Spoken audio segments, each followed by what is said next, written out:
Assalamualaikum warahmatullahi wabarakatuh. Selamat berjumpa lagi, saya Agus Sultan Imami. Kita bertemu lagi di mata kuliah Ilmu Pendidikan Islam. Sebagaimana kontrak kuliah yang kita lakukan pada saat awal perkuliahan, saya ingin merefleksikan kembali RPS yang sudah kita sebar. Bahwasanya mata kuliah ini adalah mata kuliah yang wajib diampu oleh mahasiswa Fakultas Agama Islam. Karena mata kuliah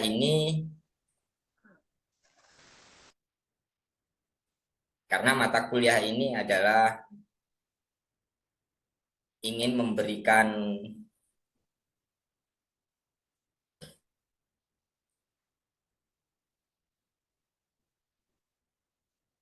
pengetahuan dasar, pengkajian tentang ilmu pendidikan Islam, ya, terkait dengan aspek-aspek dasar agama Islam tentunya.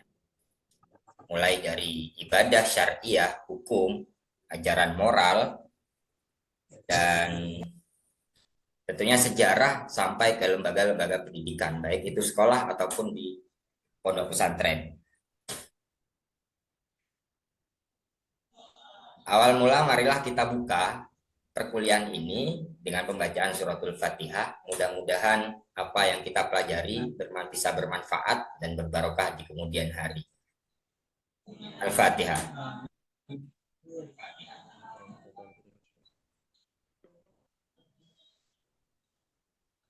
Amin. Amin.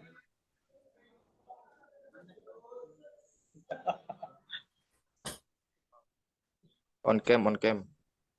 Bagaimana keadaan jenengan semua hari ini? Baik-baik semua ya? Alhamdulillah baik, Pak. Mudah-mudahan nikmat kesehatan itu bisa bermanfaat dan berkah di kehidupan kita. Amin. Amin. Baik, saya lanjutkan tentang mata kuliah, capaian mata kuliah ilmu pendidikan Islam yang ingin kita capai adalah kita dapat menganalisa ruang lingkup, sejarah, dan beberapa aspek ilmu pendidikan Islam yang nantinya kita kombinasikan dengan khazanah Islam di Nusantara, bangsa Indonesia. Karena sebagaimana kita ketahui bahwasanya khazanah ilmu pendidikan Islam di Indonesia itu berbeda dengan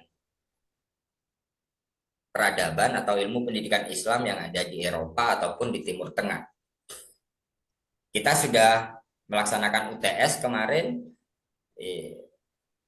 kita sudah melampaui, kita paham bahwasanya memahami bagaimana pengertian konsep ruang lingkup dan tujuan ilmu pendidikan Islam, bagaimana aliran dan teori-teori, kita memahami sejarah ilmu pendidikan Islam antar periode, yaitu pada periode Rasulullah Sayyidina Muhammad Shallallahu Alaihi Wasallam sampai ke periode Khulafaur Rasyidin, periode masa Umayyah, periode sampai Abbasiyah.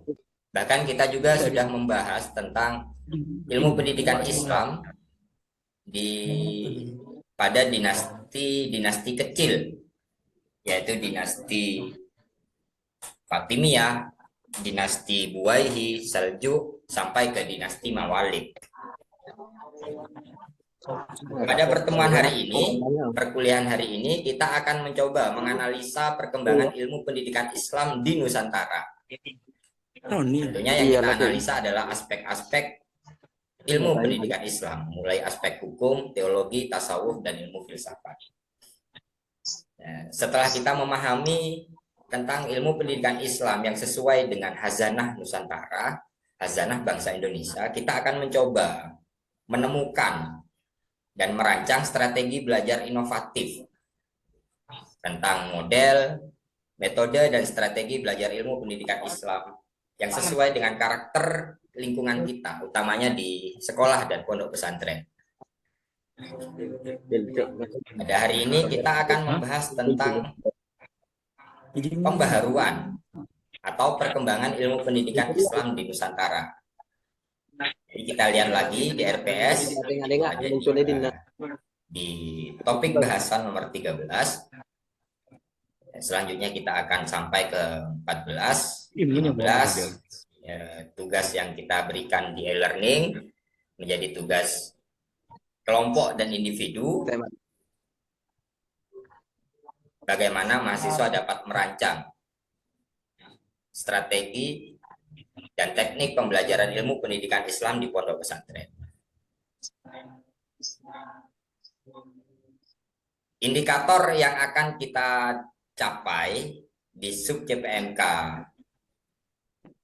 8 ini adalah kita akan mahasiswa memahami model, metode, dan strategi belajar sesuai disiplin ilmu pendidikan Islam dan sesuai hazanah pendidikan Islam di Indonesia. Buku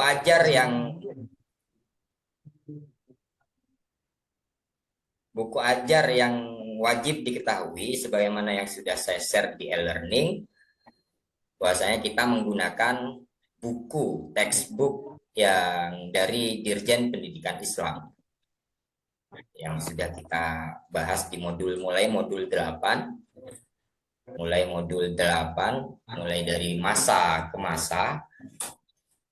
Yang ini saya scroll dulu ke atas sampai ke bawah. Ini menjadi buku wajib yang harus dibaca sebelum menganalisa tentang bagaimana ilmu pendidikan Islam yang berciri khaskan Indonesia. Baik, sebelum memulai pematerian di session ini, ulasan singkat tentang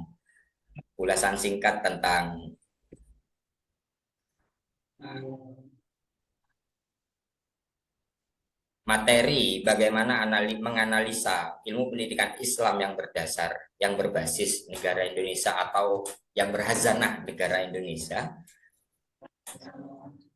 Apakah layar yang saya share bisa terlihat ya?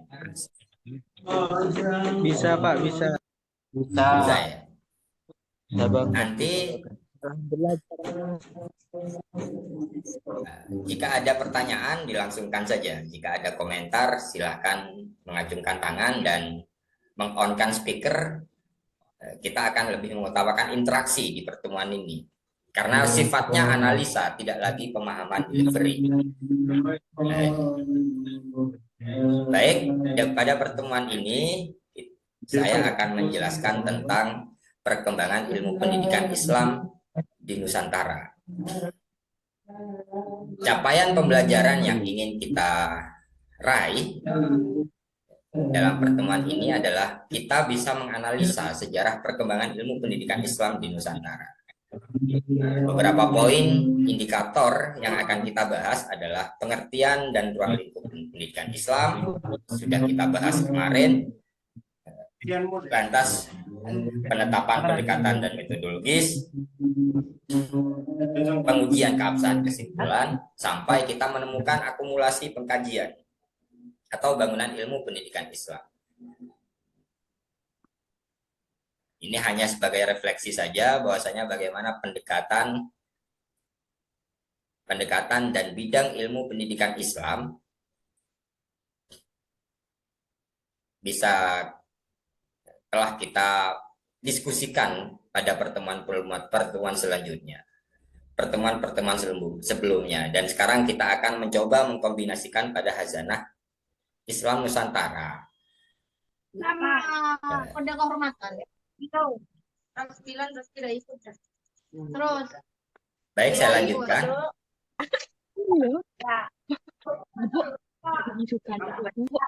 Ini adalah refleksi yang kemarin. Bagaimana kumpulan bangunan,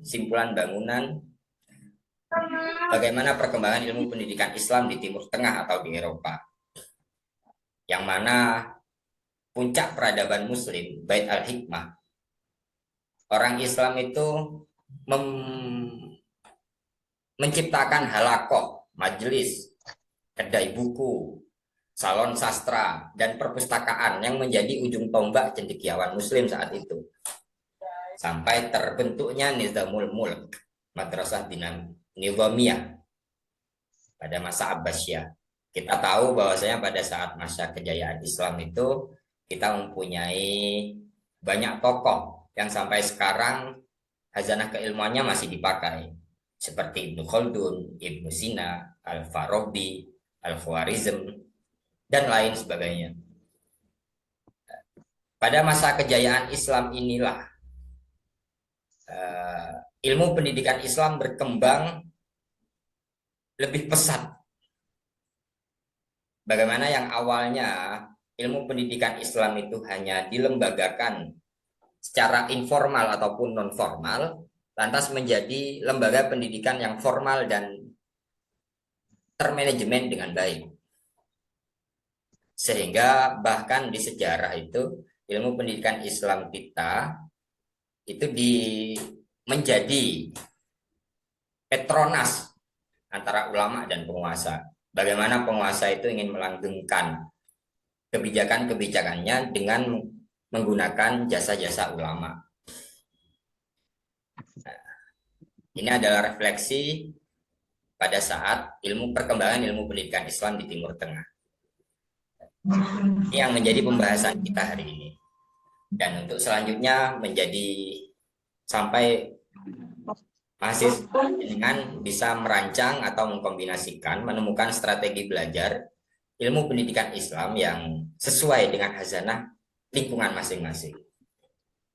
Perkembangan lembaga pendidikan Islam di Indonesia itu, awal mula ilmu pendidikan Islam dilaksanakan di Langgar, Surau, Langger kalau bahasa Madura, Nggon Ngaji kalau bahasa Jawa, Muanesah kalau di bahasa di Aceh, di Dayak, Surau, dan bahkan di pondok pesantren.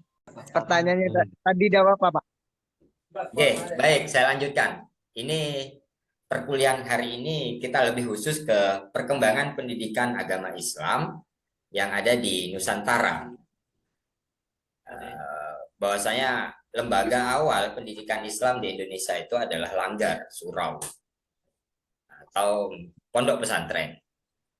Lambat laun pondok pesantren itu berubah menjadi pelembagaan pendidikan atau islamisasi masyarakat muslim.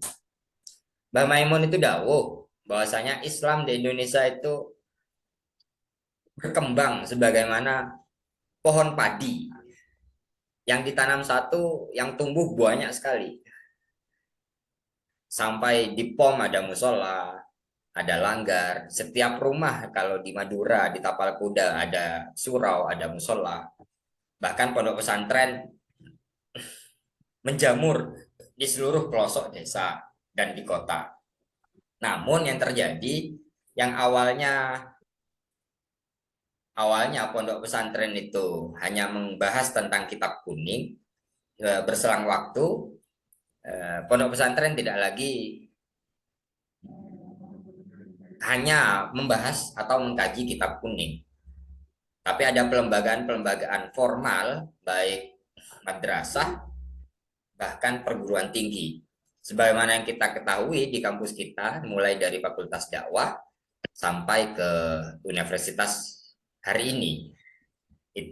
Bukan hanya universitas kita, tapi seperti halnya Jember, Unhasi, seperti halnya UIN Malang, awalnya hanya IAIN, Surabaya, tapi sekarang sudah berubah ke UIN. Tidak hanya sampai di situ, di akhir dekade hari ini, kita melihat banyak lembaga-lembaga ilmu pendidikan Islam itu yang menjamur menjadi sekolah elit, boarding school. Lembaga-lembaga itu menawarkan bagaimana ada lembaga ilmu pendidikan Islam yang termanajemen dengan baik, dengan fasilitas yang lebih daripada pondok pesantren yang ada yang tradisional. Jadinya sekolah elit Islam ini kemudian muncul bagaimana ada rumah tahfidz, rumah zakat, rumah yatim, banyak sekali dengan beberapa keunggulan-keunggulan yang ditawarkan di sekolah elit tersebut. Namun yang perlu diketahui bahwasanya peran pendidikan Islam di Nusantara itu berbeda dengan sejarah ilmu pendidikan Islam yang ada di Timur Tengah. Jika di Timur Tengah lebih banyak politis di masa Abbasiyah dan masa Umayyah, namun di Indonesia pendidikan Islam, ilmu pendidikan Islam itu mempunyai peran untuk membantu semua Muslim. Artinya hazanah-hazanah tetap diakui. Bagaimana orang Indonesia itu tidak dirubah menjadi orang Arab, namun dia pendidikan Islam malah memberikan suatu ruang bagaimana berkreasi, bagaimana terus belajar, dan bagaimana bahkan mendapatkan rasa aman dengan ciri khas masing-masing, dengan ciri khas yang dimiliki. Jadi tidak merubah karakter, tapi bahkan membantu bagaimana Muslim di Indonesia itu bisa merawat. Ada 4 sense yang saya simpulkan bagaimana peran ilmu pendidikan Islam itu di Indonesia. Ilmu pendidikan Islam itu memiliki karakter bahwasanya agama itu menjadi sense of mother. Ilmu pendidikan Islam itu seperti ibu. Bagaimana mengayomi, membimbing, mengasuh, menimang. Tidak ada kekerasan di pendidikan Islam di Nusantara itu. Tidak ada takfiri, tidak ada syiah. Bahkan merangkul semua perbedaan. Orang Indonesia itu, orang Muslim Indonesia itu lebih toleran, lebih multikultural. Kebinekaan itu dijaga tetap sampai sekarang, bahkan diumum. Jika ada perbedaan-perbedaan yang ada. Yang kedua, peran ilmu pendidikan Islam di Indonesia itu mempunyai sense of teacher. Jadi agama itu seperti halnya guru. Bagaimana memberikan pengajaran, bagaimana mendidik, bagaimana memberikan ruang agar semua orang bisa berkembang. Yang ketiga, ada sense of entrepreneur. Ini belakangan. Peran ilmu pendidikan Islam ingin membentuk sebuah kader bagaimana orang Islam itu bisa menjadi pengusaha. Kita ketahui awal-awal ini PBNU sudah disahkan untuk mengelola tambang. Ini jauh, lompatan jauh ke depan. Bahwasanya santri atau orang Islam tidak hanya dipakai untuk membahas tentang aspek-aspek teologis, namun bisa berkembang menjadi pengusaha atau entrepreneur. Dan ini pun ya tidak wow banget lah. Karena kita ada sense yang keempat adalah sense of Wali Songo. Bagaimana Wali Songo itu banyak menjadi pengusaha. Tidak hanya mengajarkan seperti halnya, tidak hanya mengajarkan pendidikan agama Islam, tapi bagaimana mempraktekkan menjadi sebuah hazanah keilmuan yang dapat yang mampu membantu masyarakat sekitarnya. Sunan itu kaya-kaya, entrepreneur semua. Tapi kayaknya tidak membuat murka, tapi bahkan mengayomi. Begitu. Ini hakikat pertemuan di perkuliahan hari ini. Mungkin ada pertanyaan?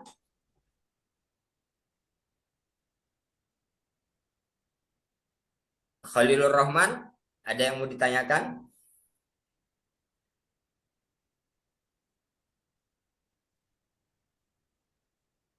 Daniel Matin, silakan yang mau ada bertanya dari peran ilmu pendidikan Islam. Karena ini hakikat di ilmu pendidikan Islam di Nusantara itu seperti ini yang saya buat ini. Kita akan mulai lagi, bentar lagi. Saya ada, Pak. Oh, silakan. Siapa ini? Mas Muhlisin.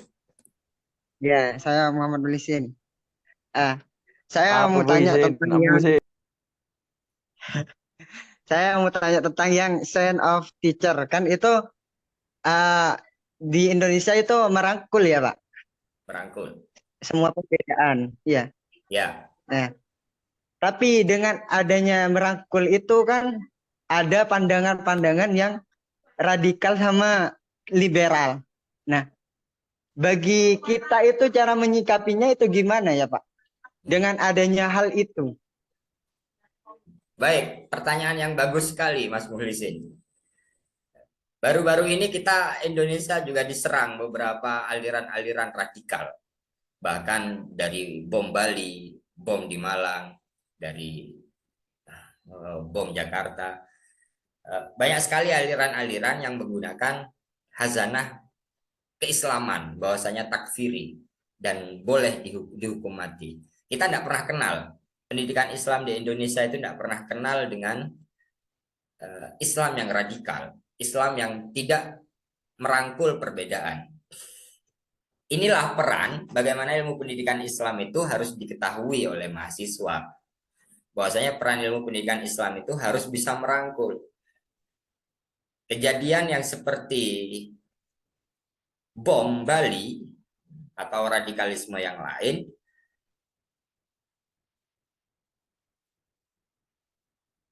kita harus tetap ya tentunya pemerintah tidak tinggal diam. Pemerintah juga memberikan pembinaan-pembinaan bagaimana terus membentuk Densus 88 agar isu-isu Islam, isu-isu agama itu tidak lagi menjadi pemberontak. Bahkan seharusnya menjadi sense of teacher yang seperti saya bilang tadi, merangkul. Jadi hazanah keilmuan yang mentakfir, yang tidak mengakui perbedaan, itu seharusnya tidak menjadi materi pembelajaran ilmu pendidikan Islam. Karena isu-isu kontemporer mulai dari zaman Abbasiyah, zaman Umayyah, isu agama itu akan lebih bagus untuk melanggengkan penguasaan, untuk melanggengkan jabatan sebuah penguasa, begitu. Dan kita harus tetap ya sense of Wali Songo, bahwasanya Wali Songo itu tetap merangkul dan tidak ada masalah dalam perbedaan. Bahkan dari perbedaan itu menjadi penguat bagaimana kita menjadi bangsa yang lebih maju kemudian. Begitu Mas Mulisin. Yeah. Ya Pak, ya Pak. Saya Paham Pak. Yeah. Terima kasih. Mungkin ada pertanyaan lain.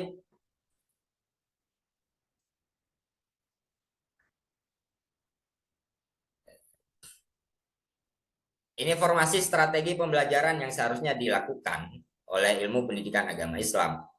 Bagaimana guru atau calon-calon guru ini, calon guru-guru agama Islam, yaitu terus memberikan informasi yang tepat, kontekstual, dan tidak lepas dari hazanah keilmuan kita hari ini.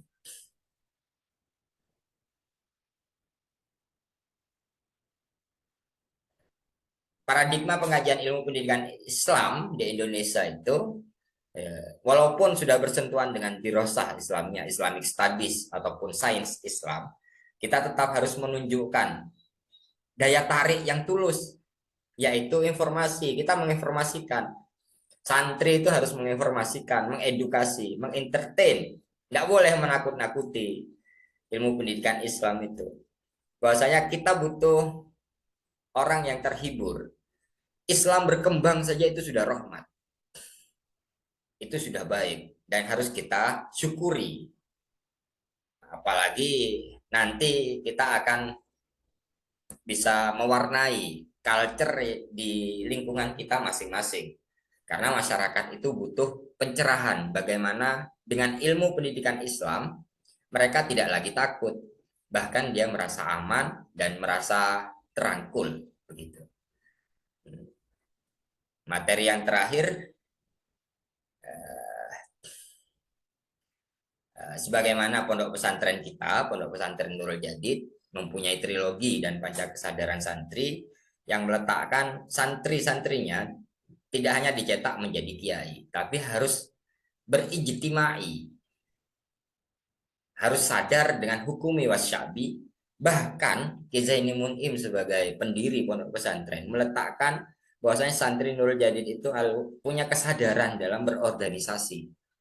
Di dalam organisasi itu kita akan melatih diri kita untuk toleran, menghargai perbedaan, dan terus maju bersama. Makanya ilmu pendidikan Islam utamanya di pondok pesantren itu bertugas menjadi tafakuh fiddin, Apa tafakuh fitin itu? Tafakuh fitin itu minimal ada 3, yaitu pendidikan,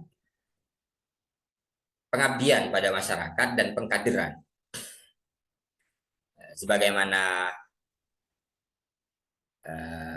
ajaran-ajaran kiai kita, pengasuh-pengasuh kita di Nurul Jadid itu menggunakan Islam yang ahlu sunnah wal jamaah an-nahdiyah.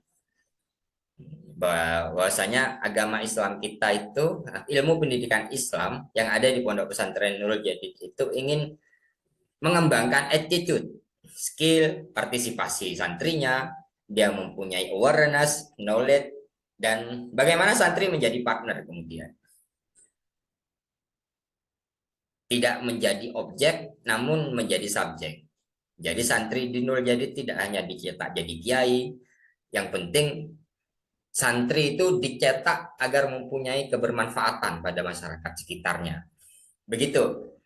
Ada yang mau dikomentari? Ada yang mau ditanyakan? Mas Martin, kira-kira apa saja? Daniel Martin, halo? Siapa? Saya. Coba sebutkan trilogi dan panca kesadaran santri. Apa juga nak?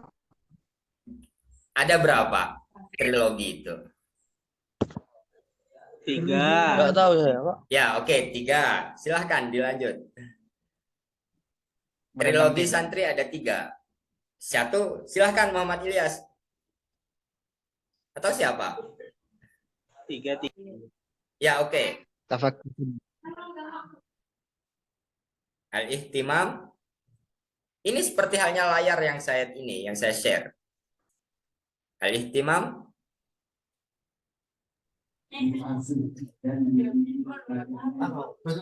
Al-ihtimam Ya, ada bil 3, hurufil Pak. ainiyah. Halo? Al-ihtimam bil Ya, silakan Mas Khalilur Rahman. Ya,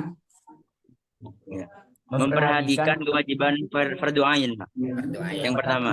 Siap, yang pertama. Yang kedua, al-ihtimam bitarkil kabair.